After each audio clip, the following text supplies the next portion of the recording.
Ladies and gentlemen, damas y caballeros, the hot topic right now is inflation, where prices are just getting out of control and we're getting ripped off left and right.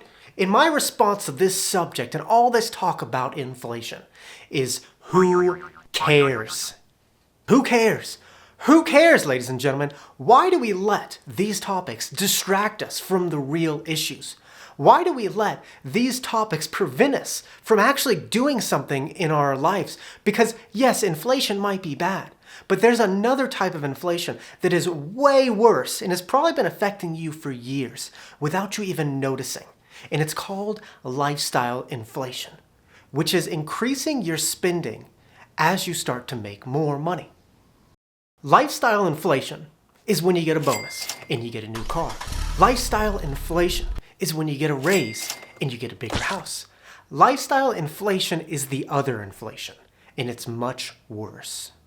To be completely honest with you, inflation has not affected my life one bit because I focus so much on controlling my lifestyle inflation. And when you can get that under control, then 50 cents more in a gallon of gas will not affect your life at all. Lifestyle inflation is the real issue. So in this video, I want to make you more aware of the subject of lifestyle inflation, because if you can get this under control, then inflation 5% more will not affect your life that much. So let's not let these doomsday topics distract us from the real issues. And here are 10 ways to avoid lifestyle inflation.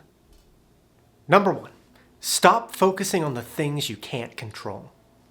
In the personal finance world, we focus so much on the things that we can't control, like market crashes, recessions, inflation. But the reality is that we have no control over any of this stuff. And the only action that you can take is just to worry. But worrying gets you nowhere, ladies and gentlemen. And we need to stop focusing on all these things that we can't control and just start focusing more on the things that we can control. Because inflation will hurt you financially.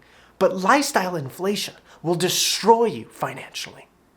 Lifestyle inflation is one of the biggest issues in your personal finances because a $500 a month car payment will affect you more than 50 cents more in gas. Eating out every day will affect you more than a 5% increase in groceries.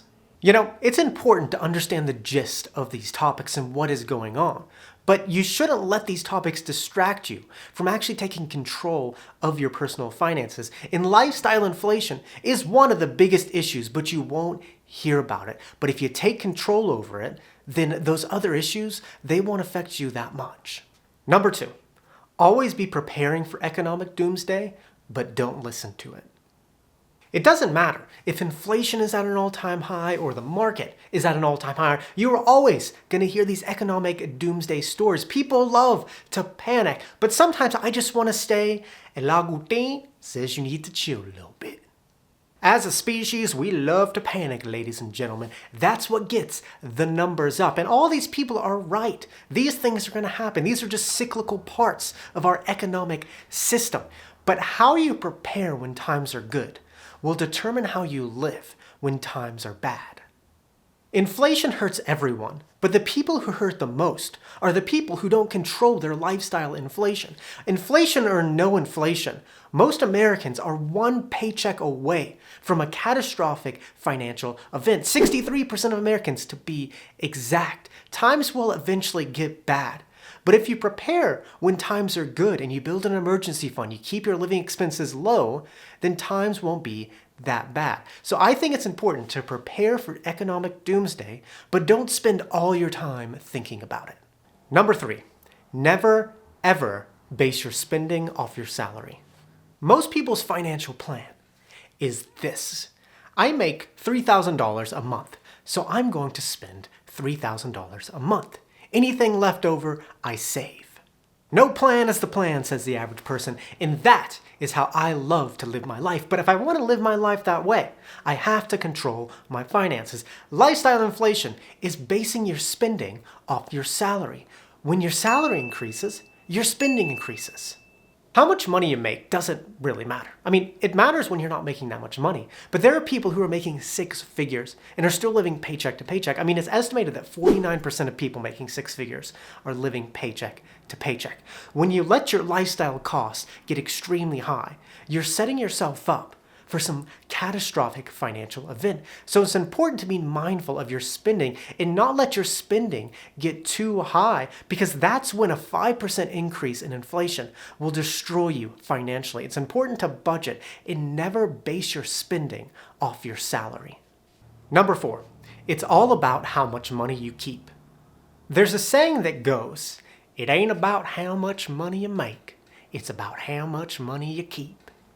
If you're making $100,000 a year, it doesn't matter if you're just spending it all. We often think that the only way to solve a financial problem is to make more money, but you can't earn your way out of a spending problem. As I said before, it is estimated that 49% of people making six figures are living paycheck to paycheck. So the problem isn't that they aren't making enough. The problem is that they're spending too much, that even six figures can't sustain their lifestyle. Ladies and gentlemen, it ain't about how much money you make. It's about how much money you keep. We need to get out of this way of thinking that the only way to solve a financial problem is to make more money, and instead focus on controlling our lifestyle costs, because I think that is the real solution to any financial problem. Number 5, be aware that most of your budget goes to 4 things. People often talk about saving money by cutting out a cup of coffee. But the reality is that this does not really affect your budget. I mean, if I got a cup of coffee every single day, it would increase my budget by about 1%. The reality is most of our budget goes to 4 things: housing, utilities, transportation, and food. You can save $100 a month by not getting coffee. But it doesn't really matter if your rent is $2,500 a month. The bulk of your budget goes to those 4 things. So those are the fields that you need to focus on the most. You know, I've been thinking about my own personal finance situation. And the thing that allowed me to save 60% of my income, and the thing that allowed me to quit my job, was not by cutting out a cup of coffee, but it was because my rent was so low. It was because I didn't have a car payment. It was because I cooked most of my meals. Those 4 things are what will increase your lifestyle costs the most. You know, it sucks to spend 5 or 10% more on groceries, but that is pennies compared to spending 100 or 200% more on a giant house, having a bunch of space that you don't need. And if you focus on those 4 things and lowering them as much as you can, then the other stuff is just pennies. Number 6, once you have nice, it's hard to go back. One thing that I've noticed about myself is that once I have something nice in my life, nice becomes the standard in that field. For example, when I first started making videos, I bought this computer for $1,000. And it's extremely fast. I love it. It allows me to do work 5 times quicker than my older computer. And now that I have this nice computer, I will never go back to a slow, cheap computer ever again. And this is how it works with anything in life. Once you have this, it's hard to go back to this. Once you have this, it's hard to go back to this. Once you have this, it's hard to go back to this. Whenever you choose to upgrade something in your life, you have to do it with intention, because once you have something nice, it's very hard to go back to what you had before. And if you're not paying attention, your lifestyle costs can get to this unsustainable level, and when you try to make adjustments, it becomes extremely hard. I am not against having nice things. I'm not anti-nice, but whenever you choose to bring something nice in your life, you have to do it intentionally, because once you have nice, it's hard to go back. So do it slowly and do it intentionally. Number 7. Constantly be revising things. I think that we can get to the point financially where we lose sight of the value of $1. When some of our bills increase, instead of finding cheaper alternatives, we look in the mirror and say, that ain't worth my time. But when it comes to personal finances, you should always be revising things and finding cheaper alternatives. For example, last month I noticed my car insurance went up $150 without any change to my driving history, other than just Geico wanting to increase their rates. And I wanted to stick it to Geico. So I looked at different insurance companies and I was able to get my insurance down $150 over a period of 6 months. It doesn't matter how much money you make, you should always try to find cheaper alternatives. And if you get to this lifestyle phase where you say that $1 isn't worth your time, then you're unnecessarily increasing your cost of living and you're just getting ripped off at the end of the day. So never lose sight of the value of $1 and spend a little time each month trying to find cheaper alternatives. Number 8, understand that money is relative. The interesting thing about money is that money is very relative. One person who makes $50,000 a year might not think that's enough money to survive, while another person making $50,000 a year might be able to live very comfortably. A person living in New York City might need $100,000 to live comfortably, while a person in Alabama might need $35,000 a year to live comfortably. Money is very relative. And if you don't focus on your personal finances, you're probably going to need more money. But if you focus on your personal finances, then you'll probably need less money. You don't need as much as you think to live in this world if you live intentionally. But if you don't live intentionally and you just create this extremely high cost of living, then you're going to need a lot of money. But $1 is not $1. It depends on who's using the dollar. So if you're the person that knows how to use that dollar and use it wisely, then you won't need as much money as that other person that is making 6 figures and still cannot make ends meet. Number 9, know the factors that increase your spending. How much money you spend on rent, activities, or any other lifestyle costs come from different things. Your spending habits are partly based on who you surround yourself with, where you live, and what you find value in.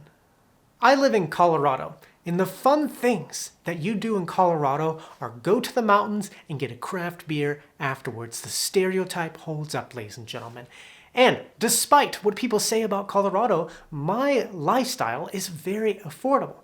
But if you lived in New York City, it would probably be a different story. It's not easy to change your entire friend group. It's not easy to move out of town to find a cheaper place. It's not easy to change what you find value in, but it's important to know that those factors will increase or decrease your cost of living. And sometimes they can inflate your lifestyle and make your lifestyle extremely expensive. You know, it's not easy, and I don't know the answer to it, but it's important to just know that those things can create lifestyle inflation. Number 10, if it's not inflation, it's something else. We need to stop spending so much time on the things that we can't control and focus on the things that we can control. Because if it's not inflation, it's something else. There's always going to be something going on in the world to worry about. And as Billy Joel said, we didn't start the fire. It was always burning since the world's been turning. Lifestyle inflation is a big deal, and that is something you should worry about.